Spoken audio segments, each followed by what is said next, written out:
Ang gaan. Magano mabigat. Magano mabigat.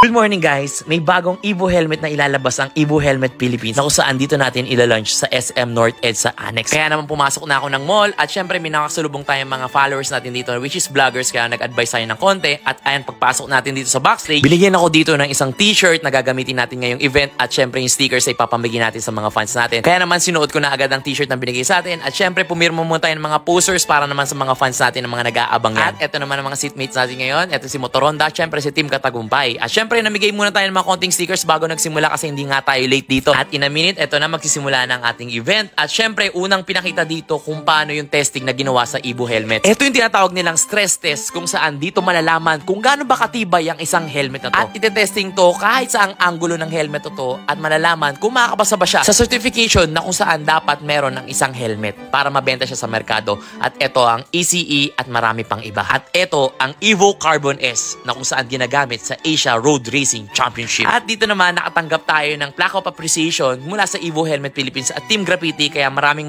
salamat sa inyo. May nag-request pa nga ng isang fan na pirmahan daw namin yung Evo Carbon niya kaya naman pinirmahan natin at nabigay na tayo dito ng maraming Evo helmet. Nagpa-raffle tayo. Libre lang yan bilang balik at thank you sa mga nag-abang dito sa Evo launching natin. So ngayon pupunta tayo dun sa helmet ng carbon. Ito yung bagong carbon natin na i-release natin soon sa market. Dami ng award ng ARC yung ang dami ni Kumita at saka ni EJE ay yung Carbon Evo. Yan. Bago na ngayon, sa lahat ng carbon na nilabas ni Evo, ito yung pinakamagaan talaga. Ito yung ano niya, mga certification, ayan nasa likod.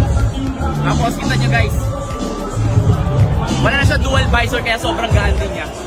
Tapos, reflectorized, komportable na, sobrang gaan. Available na pala yung ano, carbon dun, no? Tingnan natin magkano. Magkano yung carbon natin? 12,500. So, available na sa lahat. Available po. Kami tanongin ko, magkano mabigat? Magaan? Magkano mabigat? Magaan? Magaan? Ano? Hindi naman na nakita ang mga leeg nyo, stiff neck pag long drive. So, ito na yung Carbon S na available na sa market na worth 12,000 pesos lang. Meron na kayong carbon. Maganda, komportable pa. Okay, meron tayong ano, oh. Ano pangalan mo, sir? Jonathan po. Jonathan, oh. Galing gawa ni Jonathan, oh. Ang kailangan mo dito yung sticker ko. Okay, sir. Okay, sticker. Bigyan natin sticker.